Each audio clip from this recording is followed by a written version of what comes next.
bird on a tree. I'm just sitting here,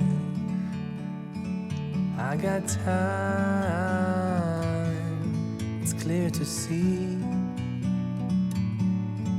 From up here, the world seems small.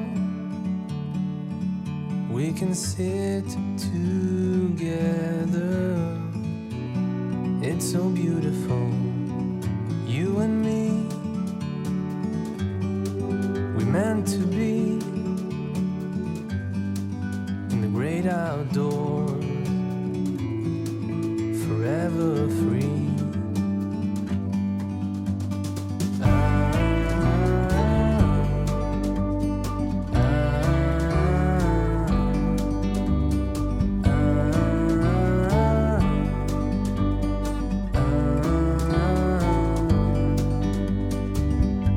Sometimes you need to go and take a step back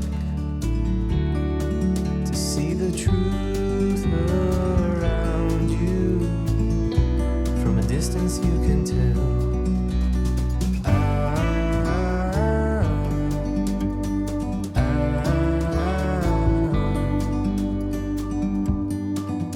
You and me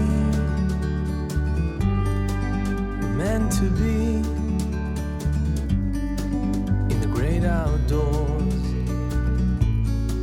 forever free. You and me meant to be in the great outdoors, forever free.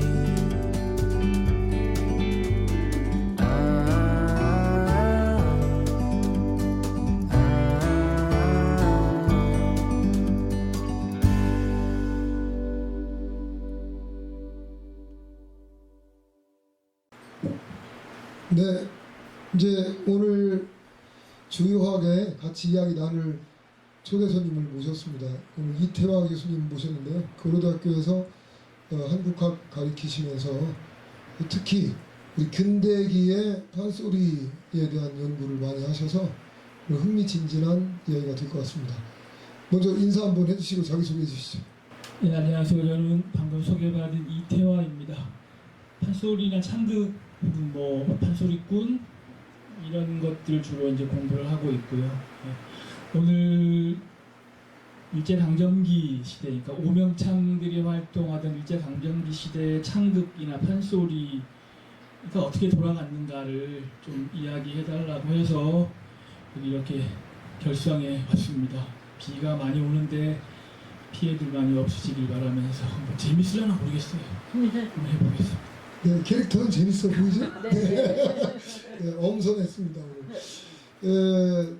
우리가 뭐 근대다 이런 얘기를 하면은 근대라는 것이 사실 산업화 또 자본주의가 이제 급격히 팽창하는 시기, 즉 어떻게 보면 우리 같은 변방 국가에서는 그 서구의 자본과 문물들이 막 밀려닥치는 그런 시기를 뜻하는데, 사실 우리한테는 불행하게도 일제강점기와 겹치게 되죠.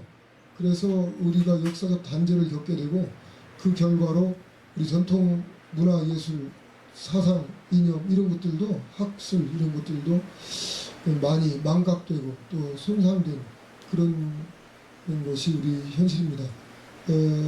금방 말씀에 최선달의 고향이 결성해 오셨는데, 이제 최선달 쪽은 이제 워낙 조선 후기에 해당하지만 근대기는 조선 후기, 이제 조선 말 구한 말에서 대한제국에서 일제강점기로 넘어가는 그 시기를 얘기하죠. 네, 그 시기에 우리 명창들, 판소리 했던 사람들은 어떻게 활동들을 했다고 보십니까? 그렇게 어떻게 활동했는지를 말씀을 드리려면은 한 5개월이 필요해요. 오늘 50분 동안 얘기할 수는 없고, 그래서 몇 가지 중요한 지점들을 찍어가면서 말씀을 드려야 되는데, 일제강점기 때 활동을 주로 하셨던 분들은 이제 근대 오명창이라고 하는 김창완 선생부터 해서 송만갑, 이동백, 김창룡, 정정열 이렇게 하고 이제 그 후배나 제자들이 이렇게 들어가는데, 김창완 선생은 연로하셔가지고 사실 거의 나이가 대부분 다 10살 차이래요. 김청환 선생이 55년생. 1855년. 1955. 1855. 그러니까 1955 양띠가 아니고 1855. 그리고 그 밑에가 이제 송만갑 선생이 65년생, 이동백이 66년생, 그 김창룡이 72년생, 정정렬이 76년생. 그러니까 딱 100년 전으로 해가지고 요즘 우리 사는 사람들 주변에 뭐 어른들 선생님들 이런 식으로 보면 되는데, 그때 이제 창극이 한창 이제 활발하게 할 때에는 오명창들 대부분 70대 이렇게 넘어가 버렸고요. 그래서 창극 활동을 했다기보다는 제자들을 많이 키우고 간판으로 이제 사람들이 좋아하는 거는 옛 명창들이니까 간판으로 나서고 뭐 이런 거를 많이 했던 것 같아요. 그래서 어떻게 활동했냐고 물어보시면은 열심히 활동했겠죠? 네. 열심히 이제 제자들 많이 키웠다라고 일단 한 줄로 얘기할 수 있고, 그 시작이 어떻게 되느냐부터 이제 얘기를 좀 해야 될 것 네. 같아요. 근대기에 우리가 얘기하는 근대기의 공연 환경은 어땠었나요? 근데 이 공연 환경. 네. 근데 선생님 제가 얘기를 시작하기 전에 굉장히 여담 같고 농담 같지만 꼭 드려야 할 것 같은 말씀이 있어서 그렇죠. 이따 마이크 잡으면 꼭 해야지 하는 게 있는데, 아까 한성준 선생 그리고 그 손녀인 한영숙 선생에서 이어지는 아까 우리 춤 주신 우리 명무 선생님 춤을 췄잖아요. 근데 소개가 거기서 끝나버리니까 제가 한영숙 선생님 밑에 이제 조카도 대한민국 최고의 춤꾼이 한 분이 더 나왔어요. 그분을 언급하지 않고 넘어가서 저 너무 서운했어요. 언급해 주세요. 선생님들 다 아시는 분이에요. 1980년대에 활동했던 가수 중에서 춤을 제일 잘 췄던 여인이 누구예요? 명물하길래 깜짝 놀랐네. 네. 되게 아니요 가수인데 섹시하게 춤을 잘 추면 오늘 밤 외로워요 막 이랬던 가수 있어요. 김한선. 그렇죠. 김한선 씨가 한영숙 선생의 그러니까 조카예요. 이모 중에 한 분이죠. 그러니까 이 맥이라는 게요, 예술의 맥기의 맥이라는 게 그런 거라는 거. 그래서 한성준 선생님은 뭐 춤의 명인이고 고수로 많이 알려져 있지만, 그러니까 판소리 명창들이 창극 공연하고 막 판소리 공연하고 이럴 때 항상 같이 다니시던 분이었어요. 북을 제일 잘 치니까, 장구든 북이든 제일 잘 추니까. 그래서 사실 오명창 못지않게 그분까지 끼어가지고 그 당시에 활동했던 중요한 분들 얘기를 많이 해요. 그래서 일단 얘기를 좀 시작을 하자면은, 이제 요거 좀 띄워줄 수 있어요, 사진이요. 요 사진부터 시작해야 되는데 보이세요? 요게 이제 밑에 제가 협률사, 원각사라고 이제 캡션을 붙여놨는데, 이게 뭐냐면 이게 협률사, 원각사예요. 1902년에요. 1902년에 지금으로 치면 어디쯤이냐면 서울 경복궁이 있고, 그럼 경복궁 광화문 앞에 이제 큰 길이 있잖아요. 그 큰 길 왼쪽에 보면 세종문화회관이 있어요. 그죠? 그래서 그 길로 쭉 따라오면 이제 종각을 만나게 되겠죠. 종로 네거리 만나게 되겠죠. 그 세종문화회관 뒤편에, 그러니까 광화문에서 나와가지고 오른쪽으로 싹 돌려가지고 60도로 골목으로 들어가면 있는 데 있는데, 고기예요, 고기. 고기가 원래 이제 경복궁 궁궐의 부지였을 거란 말이에요. 봉상시라고 하는 어떤 경복궁의 궁궐 일부 부지였는데, 거기에다가 1902년에 이 극장이 올라가게 돼요. 이 극장이 올라간 이유가 뭐냐면은 1902년이 되면은 고종이 이제 임금님 된 지 40주년이 되는 해예요. 그래서 임금을 40년 해 드셨으면 되게 오래 하신 거잖아요. 그리고 거기서 한 해만 더 지나면 이제 고종이 환갑이었어요. 그래서 환갑 1년 전 겸 뭐 40년 전 해가지고 크게 한번 합시다. 그리고 요즘 뭐 신문물 많이 들어오고 있고, 결정적으로 전기가 들어가가지고요. 그리고 전차가 들어왔어요. 1900년, 1898년 이럴 때 전차가 서울의 경성에 깔리고 전기 들어오고 이러니까, 그런 것들, 그런 인프라들을 활용해가지고 대대적으로 뭐 하나 짓고 한번 하자고 해서 이제 이 건물을 지은 거예요. 근데 1902년에는 정작 1902년에는 그 고종의 친경 예식을 하지는 못했어요. 왜 못했냐면 지금 상황이랑 거의 같아요. 코로나 비슷한 그 뭐시 있죠? 콜레라가 창궐하는 바람에 못했고, 또 영친왕이라고 왕자 있잖아요. 그 양반이 아마 뭐 수두인가 걸리고 이런 일이 겹쳐가지고 나라 분위기가 이러니까 여기서 파티는 잔치는 못하지 않냐 해서 연기되어가지고, 그 다음에 아마 조촐하게 기로연이라 그래가지고 원로 노인들 모시고 하는 뭐 그런 짜잘하게 해서 이제 축하 파티를 하고 넘어갔어요. 그런 다음에 이제 여기가 만들어 놨으니까 공연장으로 쓰기 시작하는 거예요. 근데 이 공연장이 시작된 게 왜 중요하냐면 요거가 생기기 전에는 어떤 식으로 우리가 공연을 보러 다녔냐면요. 요거 한번 볼게요. 요건데 돈 많은 사람들은 지금이나 옛날이나 돈 많은 사람들은 뭐 내가 뭐 좀 좋은 예술 보고 싶다 그러면은 돈 주고 부르면 돼요. 예. 그렇잖아요. 얼마를 주면 오실 거예요 하면 올 거 아니에요. 요즘 특히 그리고 대학생들 학교 축제하는 거 보시면 아시죠? 되게 비싼 한 번 와가지고 노래를 한 4곡 부르는데 1,000만, 2,000만 받고 그런 가수들 막 부르잖아요. 그러니까 돈만 있으면 부를 수 있는 게 어떤 예술의 세계잖아요. 돈으로 치환할 수는 없지만 그래서 얘나 지금이나 돈 많고 좀 권력 있고 이런 분들은 와서 그냥 하면 돼요. 우리 집에 와가지고 뭐 좀 해라. 우리 집에 무슨 일이 있고 잔치가 있는데 뭐 좀 해주시오 하면은 와서 연주하는 거예요. 그러면 되는데 보통 사람들은 그렇게 할 수가 없잖아요. 그래서 보통 사람들이 좀 구경거리, 예술, 공연 이런 거를 즐기고 싶으면 이런 데 가서 봐야 되는 거예요. 가장 크게 이제 가장 크고 쉽게 볼 수 있는 게 이런 거죠. 여기가 어디냐면은 정확히는 모르는데 여기 한 연도는 한 1900년쯤 돼요. 아까 그 극장이 생기기 직전쯤 되고 한강 북쪽이에요. 아마 마포, 용산 이쪽인 것 같은데 그쪽에는 지금이야 뭐 아파트나 집이 들어서 있지만은 마포, 용산 그리고 그 밑으로 가면 광나루도 있고 뭐 등등등 서강 이렇게 해가지고 배들이 드나들던 곳이잖아요. 다 상업지구란 말이에요. 그래서 예술하는 사람들이 이 연희하는 사람들이 그런 데 가가지고 이제 주로 이제 포장을 쳐놓고 공연을 하는 거예요. 그러면 보통 사람들은 거기 가서 그걸 구경하는 거죠. 돈 들이지 않아도 볼 수 있으니까. 그래서 이게 그런 1900년쯤에 찍힌 거고 사람들 보시면 알겠지만 옷을 다 이게 사진이 좀 뭉개졌는데 옷을 잘 차려입고 나와가지고 구경하고 있어요. 다 하얀색 한복이에요. 이런 거밖에 없었는데 아까 제가 얘기했던 뭐 전기 전차 이런 게 생겼다고 그랬잖아요. 처음에 이제 경성에 전차가 처음에 생긴 거는 서대문부터 해가지고 동대문 지나서 저 홍릉, 청량리 홍릉까지 이어져요. 홍릉에 이제 임금님이 이제 그 뭐 릉에 이렇게 뭐 하러 가야 되는데 그 뭐라 성묘는 아니고 뭐라 그러죠? 아무튼 뭘 하러 가야 되는데 여기다가 임금님 여기다가요 전차를 놓잖아요. 굉장히 편하게 가실 수 있어요. 누가 꼬셨다 그러는 얘기가 있어요. 그래가지고 전차를 놨는데 그렇게 있다가 한 2, 3년 지나가가지고 1901년에 노선이 이제 확장이 됩니다. 그 확장된 노선이 종로에서 출발해가지고 남대문 찍고 용산까지 내려가는 거예요. 용산까지 다 갔잖아요. 그러면 어떻게 돼요? 용산 사람들이 이제 종로까지 올라와가지고 뭔 볼일을 볼 수 있게 되는 거잖아요. 그죠? 이 타이밍이랑 극장이 생긴 타이밍이랑 딱 맞아떨어진 거예요. 그러면 뭐가 좋아지느냐? 자, 옛날에는 보세요.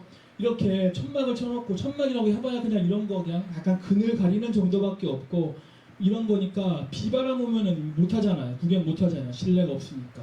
그리고 밤에는 또 못 해요. 불 켜놓고 할 수도 있겠지만 밤에 뭐 하겠어요, 그 강가에서. 그래서 비바람 오고 뭐 하고 하면 뭐 여러 가지 제한 요소가 있으면 못 하게 됐는데 극장이 생겨버렸으니까 달라진 생활 패턴이 생기는 거죠. 그래서 중심에 이제 궁궐이 있는 서울 시내 중심에 옛날에는 아시다시피 서울이라 그러면은 사대문 안쪽만 서울이에요.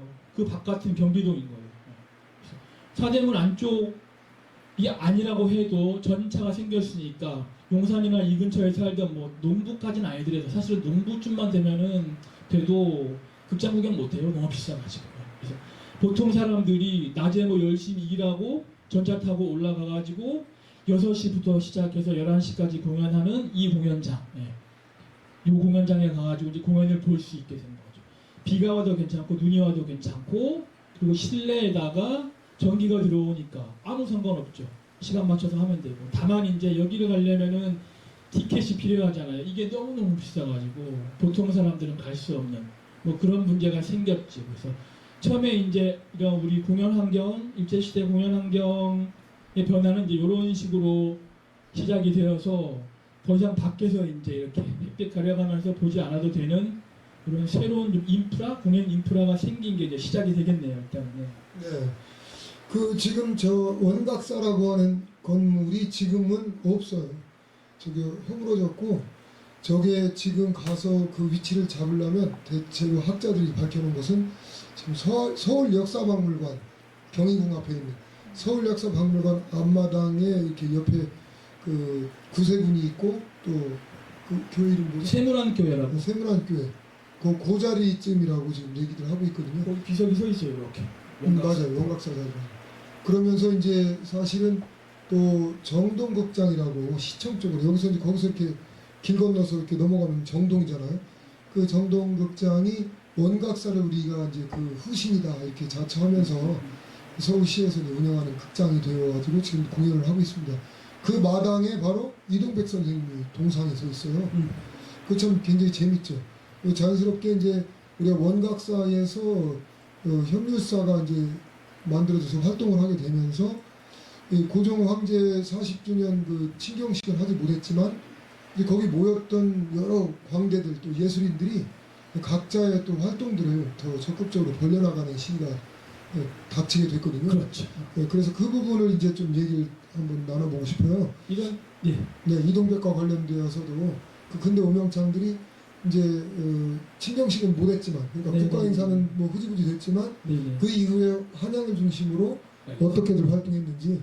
네. 네.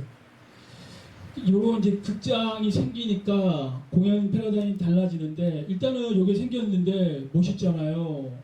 돈 있는 사람, 자본 있는 사람들은 저런 것도 짓고 싶겠죠. 극장이 주르륵 들어오게 되는 거고 종로에 여기저기 팍팍 생기고 충무로 생기고 막 그래가지고 옛날에 우리 김두한이 나오는 드라마에 보면은 뭐 우미관하고 어디하고 뭐 깡패들이 관리하는데 서로 싸우고 막 그러잖아요.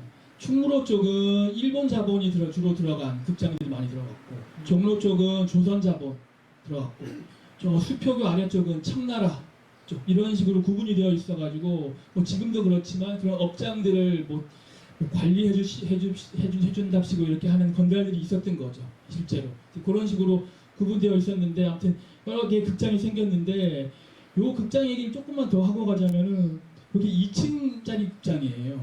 2층짜리 극장인데 요걸 협률사라고 하잖아요. 아까 선생님도 얘기하다가 협률사라는 얘기가 언뜻 몇 번 지나갔는데 협률사라는 말 들어는 보셨죠?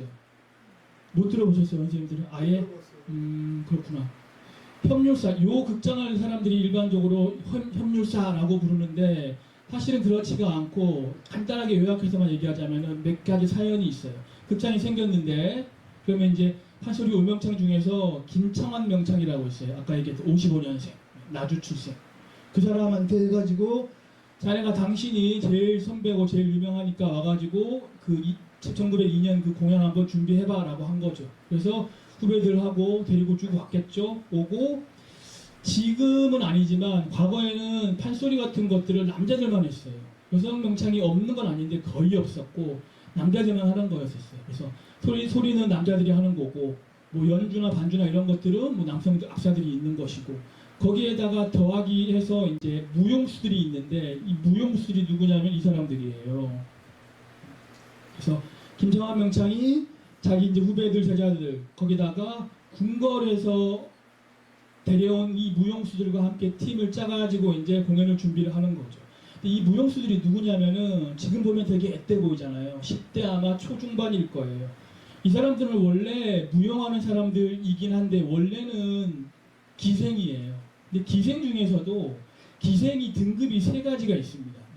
1패, 2패, 3패 나누는데 기생이 사실은 일제강점기 때 일본 사람들에 의해 가지고 굉장히 좀 폄하가 된 게 많아요. 약간 창녀 이미지로 되게 창녀 혹은 뭐 작부 이런 느낌으로 이미지가 많이 만들어졌는데 사실은 그렇지가 않고 기생은 굉장히 뛰어난 사람들이에요. 재주가 많은 사람들이에요.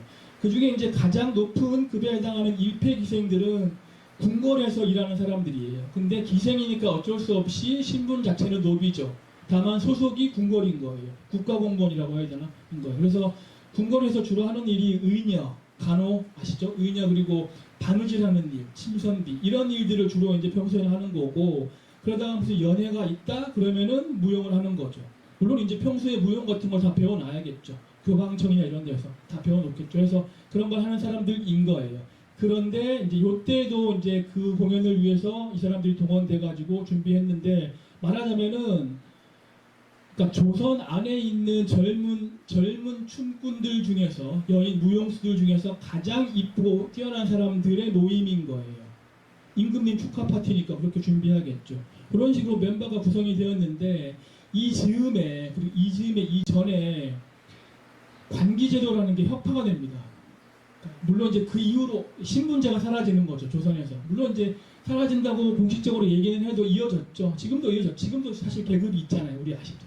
했는데 그러니까 신분제가 사라지면서 관기제도도 없어지고 이제 기생 이제는 관에 해속된 사람들이 아니야 이런 식으로 됐으니까 기생들이 이제 약간 풀려나게 된 것이죠, 말하자면은. 물론 이제 현실적으로 다 풀려나진 않았겠지만 그 시작이라고 할 수 있는데 이런 무용수들이 민간에서 이제 공연을 하기 시작하게 되는 거예요. 그런데 문제는 이 무용수들은 무용은 하지만 소리는 못해요. 근데 이 사람들을 가르치고 공연을 준비하는 사람들은 판소리꾼이에요. 음영창들이에요. 그러다 보니까 짧게 이런 사람들에게 소리를 가르치는 거예요. 5분짜리, 3분짜리 이렇게 해가지고 극장에 올리니까 사람들이 너무너무 좋아한단 말이죠. 그래서 이제 그 당시 이제 노명창들이 그런 얘기는 했어요. 사람들이 저 잠깐 이렇게 5분, 3분짜리 배워가지고 부르는 저 아이들 소리를 듣고 저렇게 열광하는 거 보니까 참 뭐 헛헛하다 뭐 이런 식으로 얘기를 많이 했어요. 자기들은 평생을 독공을 하고 뭐 이렇게 피를 토하고 소리 공부를 해가지고 닦아놓았는데 얘들은 젊고 아름답고 이쁘고 그러니까 사람들이 너무 좋아하는 거죠.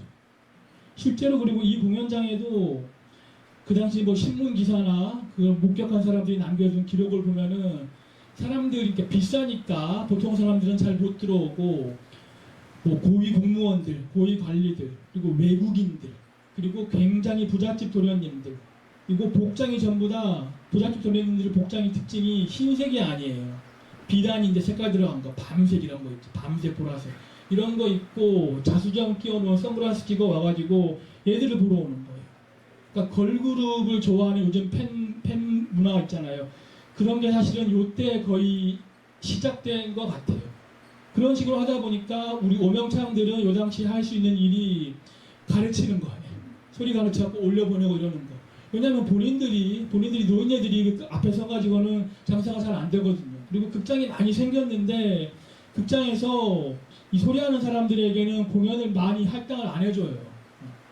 돈이 안 되니까 할당을 안 해주는데 우리 소리 판소리나 이런 창극 같은 것들의 자리를 다 뺏어 먹은 주 범위 두 개가 있는데 두 개가 뭐냐면 하나는 신파극이고 하나는 영화예요.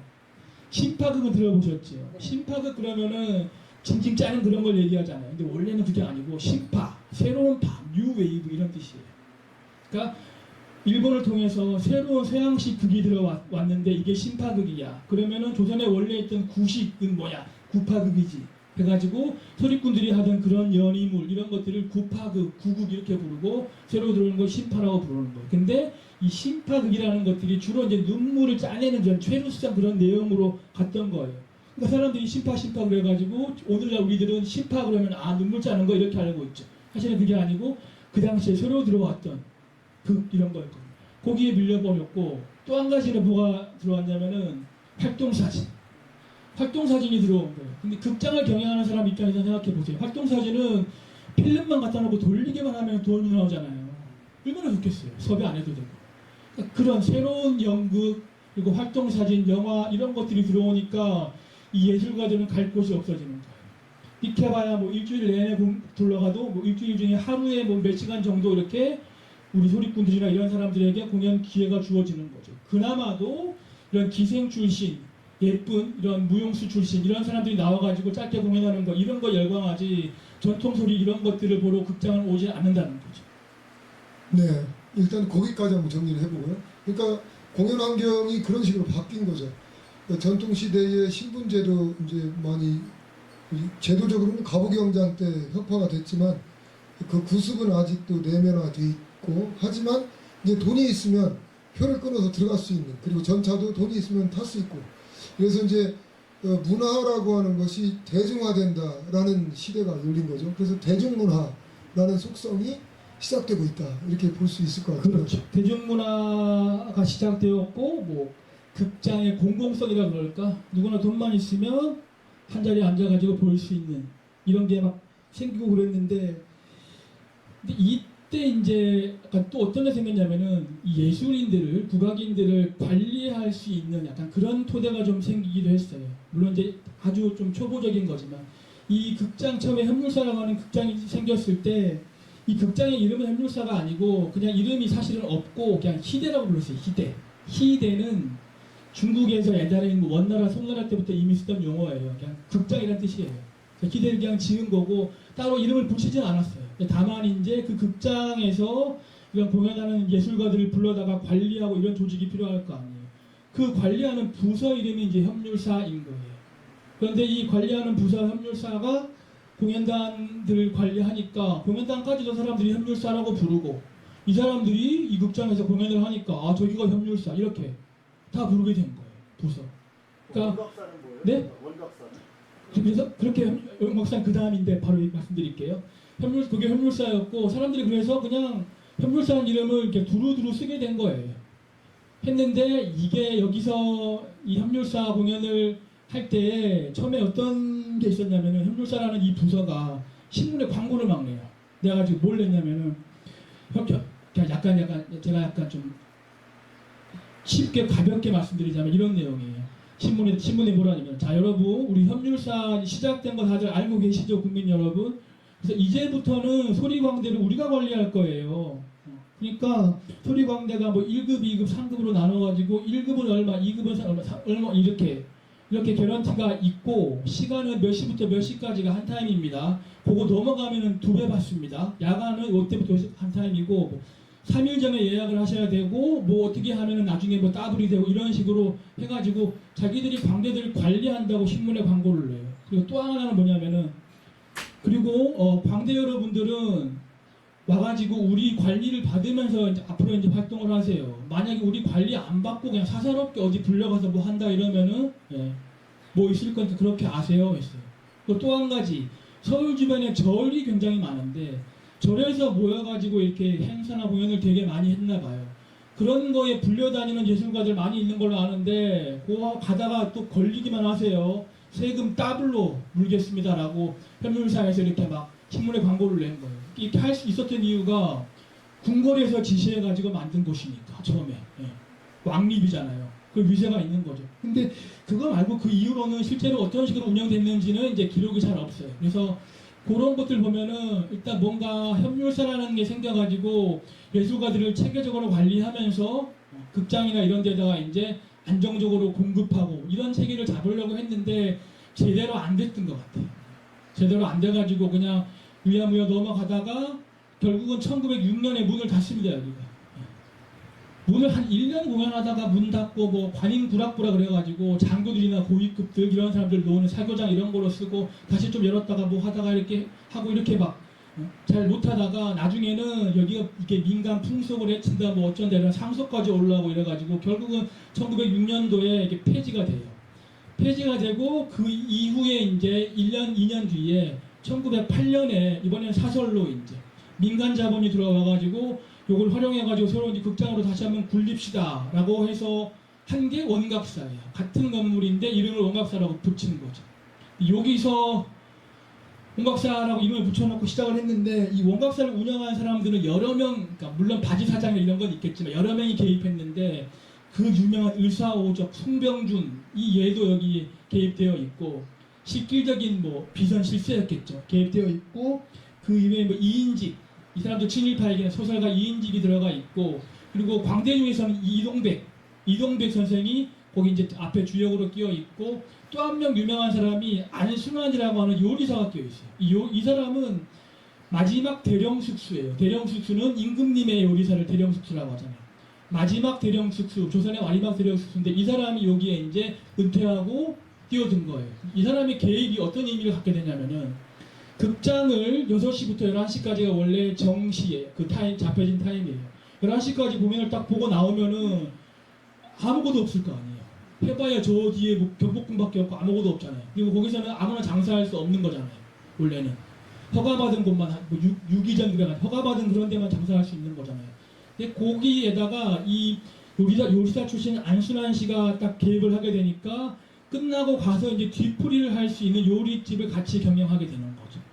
그런 시스템이 생긴 거예요. 그러면 아까 얘기했던 거랑 제가 이어서 얘기하자면 이제는 낮에 일을 마치고 전차를 타고 종로에 와가지고 간단하게 뭐 저녁 요기를 하고 공연을 싹 본 다음에 끝나고 같이 이제 또 뒤풀이 겸해서 요리집 가서 놀고, 요리집 갔는데 좀 비싼 요리집에 가면은 아까 그 극장에서 봤던 그 예쁜 무용수들이 또 나오는 거죠.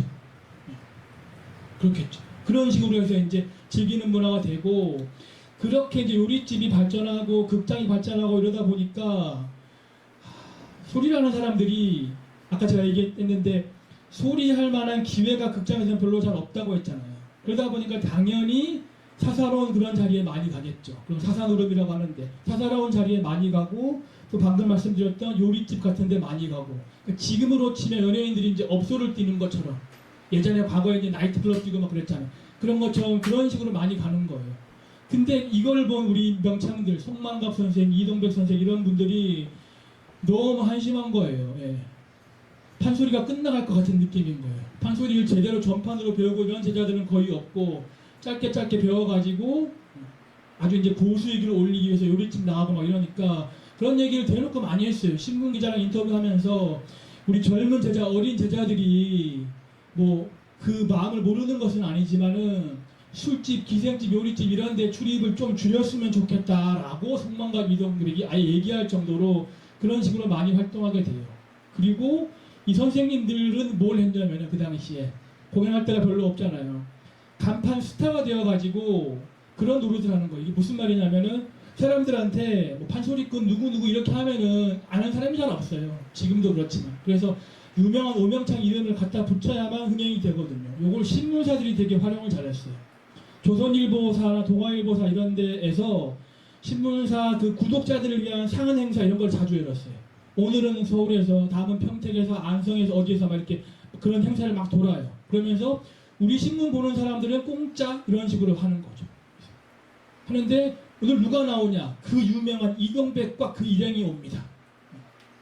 송만갑과 그 일행이 오늘 여기 옵니다. 평택에 옵니다. 이런 식으로 하는 거죠.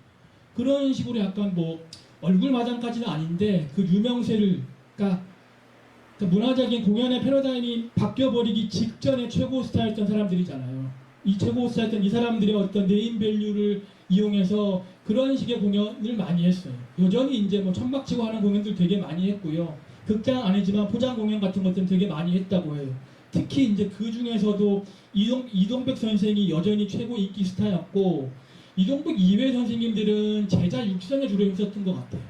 근데 이동백 선생은 워낙에 이제 스타성이 강하고 소리를 워낙 잘하기도 하고 그러니까, 그리고 뭐라 그럴까 비즈니스 마인드 좀 이런 게 있다 그럴까 해가지고 아까 원각사에도 약간 경영에 약간 개입했다 그랬잖아요. 그런 것처럼 그런 식의 약간 주도적으로 소리판 소리계 약간 큰 가장 마지로서, 그러니까 김창원 선생님은 이미 좀 연로했으니까 마지로서 뭔가 우리 제자들과 후배들의 어떤 살 길을 열어 나가야겠다는 생각이 좀 깊었던 것 같아요. 그래서 여기저기 그런 식으로 계획을 많이 한 게 이동백이고, 그에 비해 송만갑 선생은 제자가 200이 넘는다고 그랬거든요. 200명이.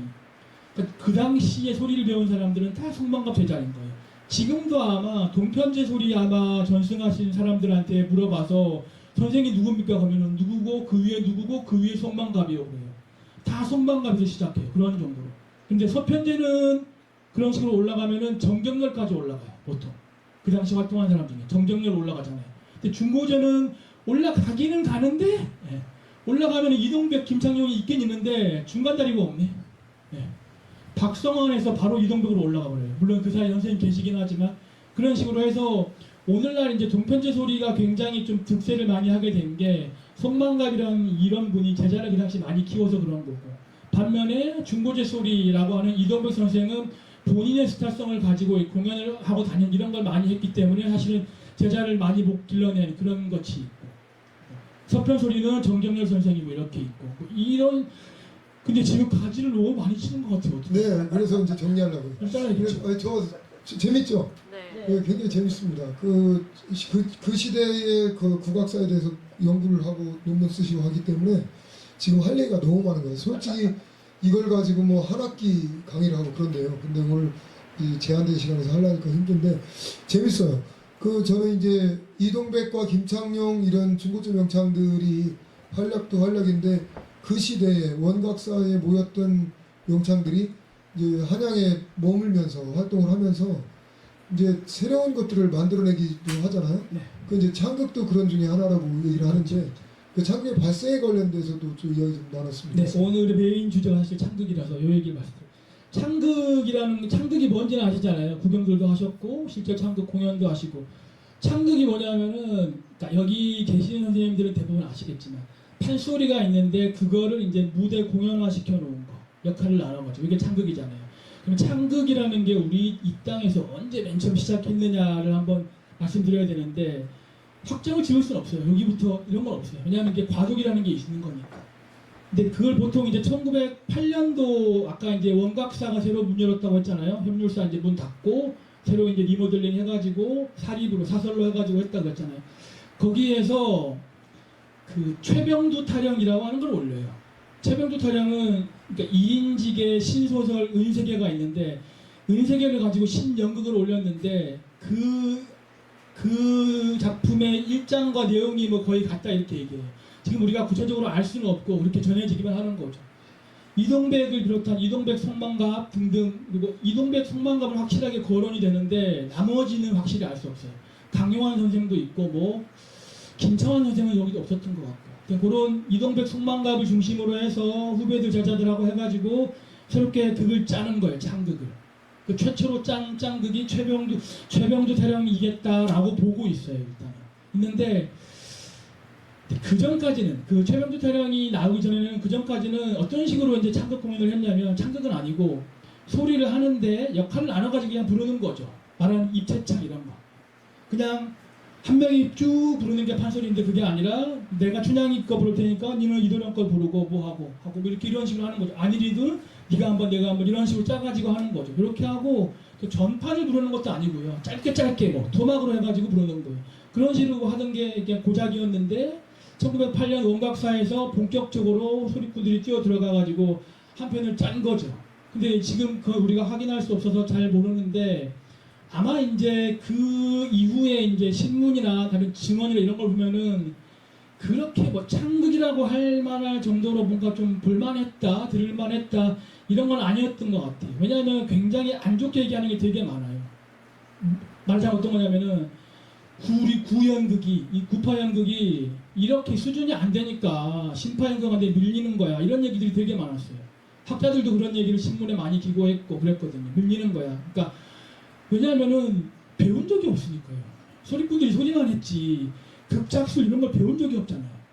그냥 주먹구구식으로 하는 거예요. 역할 나눠서 하기만 하고. 그래서 어떤 한 외국인은 무슨 얘기를 했냐면은 프랑스 사람이 와가지고 극장에서 소리꾼들이 극 공연하는 걸 봤는데 저 보니까 주인공이 젊은 여자 같은데 저거를 저 남자 노인네가 하네? 이런 얘기를 해요. 무슨 말이냐면 심청가 공연을 하는데 과거 소리꾼들의 개념으로는 심청가니까 심청가를 부르는데 심청가의 가장 뭐 중요한 더음이나 이런 걸 가지고 공연을 할 거 아니에요. 그 중요한 더음이니까 누가 불러야 돼요? 대명창이 불러야죠. 이해가 안 가는 거라. 예. 심청이 뭐 울고 뭐하고 물에 빠져들고 이렇게 하는 장면을 그 나이 많은 1855년생 김청완 명칭이 하고 있으니까 너무 어색한 거예요. 그러니까 서양식의 어떤 그런 기준으로 볼 때나 신연극의 기준으로 볼 때는 맞지 않는 거예요. 에이 저러니까 안 되지, 흥행이 안 되지. 너무 옛날식이야. 바꿔야 되라고 말은 하지만 바꿀 수 있는 사람이 없는 거예요. 그렇게 고생을 하시는데 그런 식으로 고생을 1930년대까지 하게 돼요. 그러다가 1933년, 4년에 획기적인 조직이 하나 생기거든요. 그 조직이 생기면서 이제 창극이 본격적으로 시작되었다고 볼 수 있는데 그 조직 이름이 조선성악연구회. 네. 조선성악연구회라는 데가 생기면서 지금 바뀌었어 역할이. 창극의 길이 열린 거예요. 길이 열린 거예요. 근데 요건 좀 뭐라 그럴까? 다른 말씀 조금만 하고 계세요. 네. 굉장히 지금 할 얘기가 많아. 오늘 캐릭터 재밌죠? 조선성악연구회라는 것이 이제 조직이 돼가지고 그 근대 오명창 이동백을 비롯한 오명창들이 거기에 함께 머물면서 후학을 양성하는 그러면서 또 이제 연애 활동을 거기서 또 모색하는 그런 공간으로 종로구 익선동에 김종익이라고 하는 순천의 갑부가 희사한 그 한옥 몇 채를 연결시킨 그 공간에서 그렇게 활동을 했다 그죠? 그렇죠. 그렇게 각부의 후원을 받아가지고 공간이 생기고, 그리고 그 조선성악연구회라는 데 이제 모든 명창이 몰렸고, 오명창을 필두로 해서 다 모여가지고 뭐 무슨 부서 해가지고 다 이렇게 조직을 만들고 해서 이제 시작이 된 거죠. 근데 이제 이건 약간 좀 예민한 얘기일 수 있는데, 이때 문제가 뭐가 있었냐면은, 이 사람들이 이제 창극을 이제 본격적으로 공연하기 시작한 것이 동양극장이라고 하는 곳이었어요. 동양극장은 한국 최초의 현대식, 그러니까 전용 연극 공연장이에요. 여기에 입주해서 이제 공연을 하게 된 거죠. 근데 그러다 보니까 동양극장에는 이미 극작 수린이, 분장, 효과, 무대 이런 거를 서양에서 이미 배워온 사람들이 주축이 되어가지고 운영하고 있겠죠. 거기에 들어가서 이제 조선 성악연구회가 그 기반 안에서 이제 하기 시작한 거죠. 실제로 이제 연극하시던 분들이 우리 그러니까 소리꾼들에게, 창극 배우들에게 분장, 대사 치는 법, 연기 지도 이런 것부터 해가지고 뭐 조명도 해주고 의상도 해주고 이런 식으로 해서 이제 처음에 창극이 시작된 거예요. 그러다 보니까 창극의 양식이라는 게 뭘까? 이런 얘기를 할 때마다 나오는 얘기가 창극의 양식이 있나? 이렇게 하거든요. 규전말 나오는 이유가 그것 때문인 것 같아요. 처음에 시작부터 동양극장이라고 하는 틀 안에서 그렇게 시작되었기 때문에 나름대로 소리꾼들이 나름대로 의식을 가지고 이런저런 양식적인 요소들을 갖추어서 시작한 게 아니었거든요. 틀에, 그러니까 서양식 연극에 혹은 서양식 뮤지컬 같은 그런 틀에다가 우리 소리를 넣은 거거든요. 그러다 보니까 지금도 창극하시는 분들은 지금도 가장 많이 하는 얘기가 그런 거예요. 어떻게 새로운 창극을 만들 수 있을까? 그리고 창극의 전형은 어떻게 확립할 수 있을까? 어떤 것이 진정한 창극일까? 이런 얘기 지금도 하죠. 100년 지났는데. 그 이유가 그런 거라는 얘기죠. 그래서 뭐 우리 소리꾼들은 평생을 소리만 했기 때문에 극을 만든 이런 재주 같은 것은 좀 부족했고, 그러다 보니까 극장도 그렇고 공연 관련 노하우도 그렇고 남의 손을 빌려가지고 처음에 시작할 수밖에 없었던 거죠. 그런. 네, 그래요. 맞아요. 네, 이동백 선생님이 그 창극 활동에서 제가 재밌게 본 저기가 역할이 춘향전을 하는데 농부 1, 송만갑 농부 2 뭐 이런 식으로 자벽으로 그냥 돼 있어요.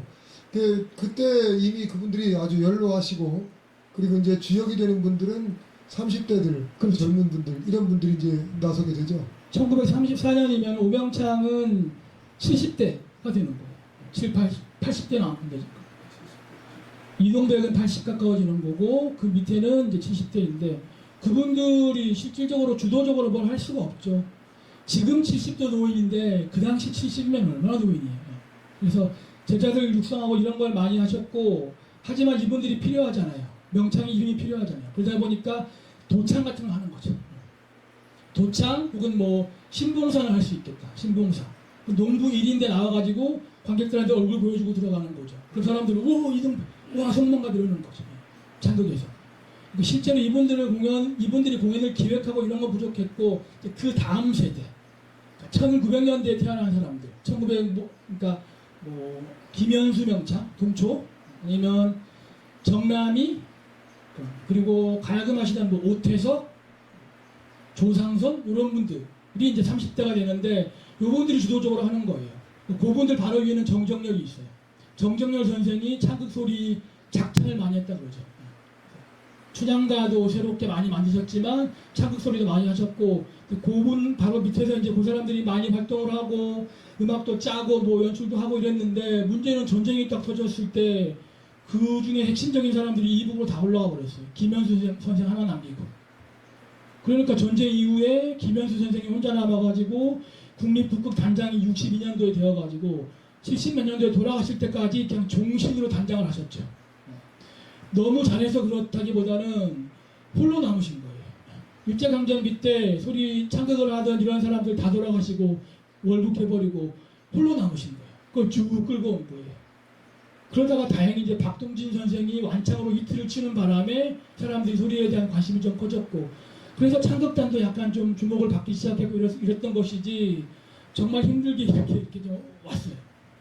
그래서 이 당시에 이제 앞으로 돌아가자면 이 당시에 이제 조선성악연구에서 그 창극을 할 때 노명창, 오명창들은 뭘 했냐면은 주로 도창, 도창 서로 하려고 줄 서 있는 거예요.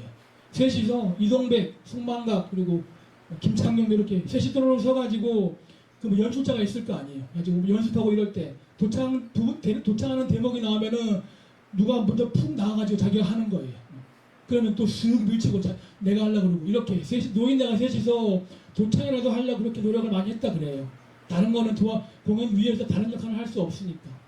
대신에 아까 말씀드린 것처럼 제자들을 엄청 많이 길러냈죠. 근데 그 길러낸 제자들이 소리를 열심히 하지 않고 자꾸 돈 벌러 가버리니까 걱정이 많았던 거죠.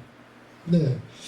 오늘 이야기를 더 길게 나누면 더 흥미진진할 것 같습니다. 근데 이제 주어진 시간이 다 된 것 같습니다.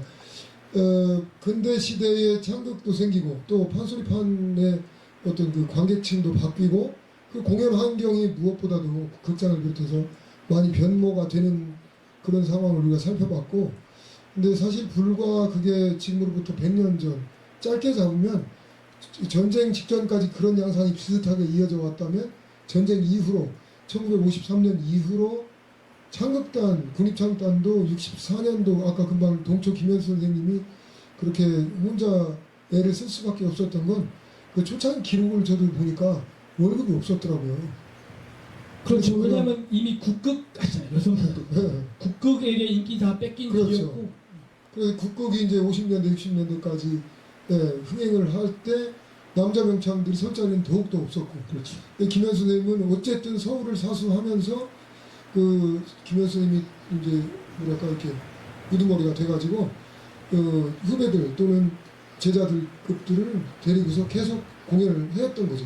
그 명맥은 이었던 것 같아요. 그런 식으로 해서 60년대가 되니까 국극이 소멸되고 물론 TV나 영화가 더 기승을 부렸지만 그렇죠. 아까 말씀처럼 박동진 선생님의 완창 그 영향도 있고 또 나름대로 이제 판소리나 우리 전통 예술에 대해서 사회적으로 이제 정쟁 복구 사업이 끝나고 나니까 우리의 실체가 뭐냐 이런 어떤 지식인들이 바라보는 입장도 생기고 사회적인 환경이 그렇게 다시 조성이 되면서 문화재보호법이 생기죠. 네 그렇죠. 그렇게 되면서 그 김현수 선생님을 비롯해서 6분의 명창들이 아까 그 근대 오명창들의 제자뻘이죠. 후배나 제자뻘. 그렇죠. 그분들이 이제 문화재가 되면서 자연스럽게 또 그분들이 대체로 창극에 참여를 하죠. 한 3분 정도. 다들 김현수 하셨죠. 그렇고, 네, 박록지도 그렇고 뭐 국부하죠. 근데 그렇게 되면서 판소리꾼이나 창극 배우라는 것은 사실 같은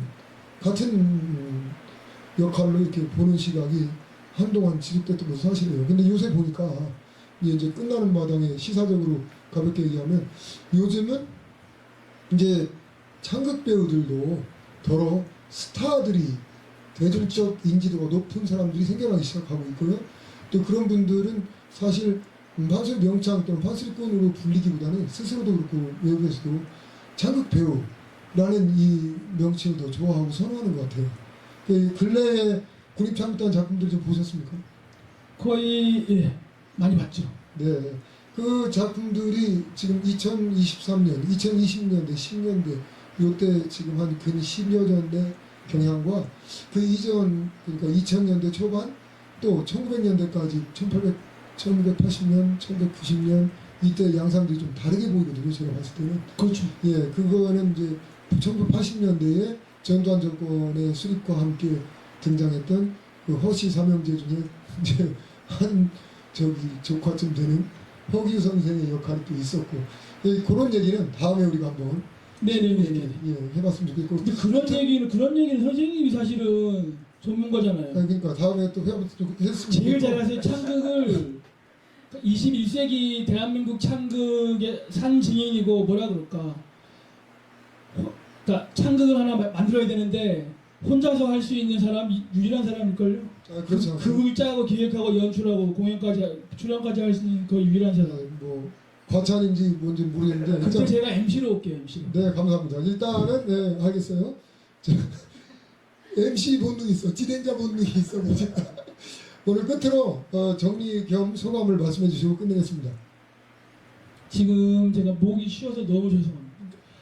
소리를 많이 한 하셨나요? 며칠을 말을 안 하고 있다가 갑자기 그러니까 학교에서 강의를 할 때에도 개강 첫날은 무조건 목이 쉬어요. 큰 얘기를 할 일이 별로 없다가 개강하는 날은 목이 무조건 오늘이 그런 것 같아요. 이럴 줄 알았으면은 어제 뭘 노래방을 좀 갔다 올 걸 그런 생각이 들어요 진짜. 그래서 다음에 또 기회가 있으면은 목을 좀 풀고 와야겠다는 생각이 들고요. 결성 너무 좋습니다. 최선달 최혜원 선생님 때문에 뭐 의미 있고 그런 것도 있지만 여기 향교에서 이런 행사를 진행한다는 거 사실은 저 상상하지 못했거든요. 결성 향교도 되게 좋고 결성도 좋고 너무 좋습니다. 네, 감사합니다. 오늘 수고해 주신 이태영 교수께 뜨거운 박수로 고맙습니다.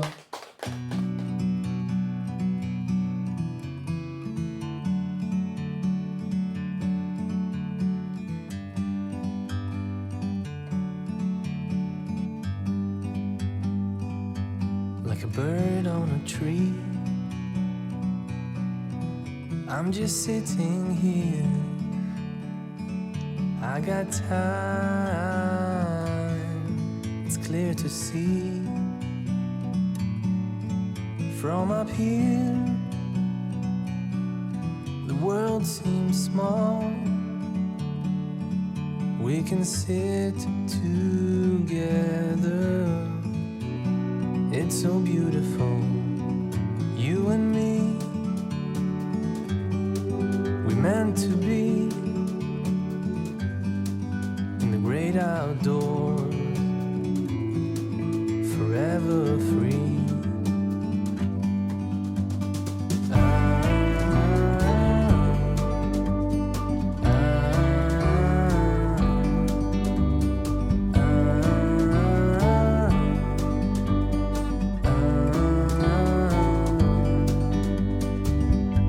Sometimes you need to go and take a step back to see the truth around you. From a distance you can tell.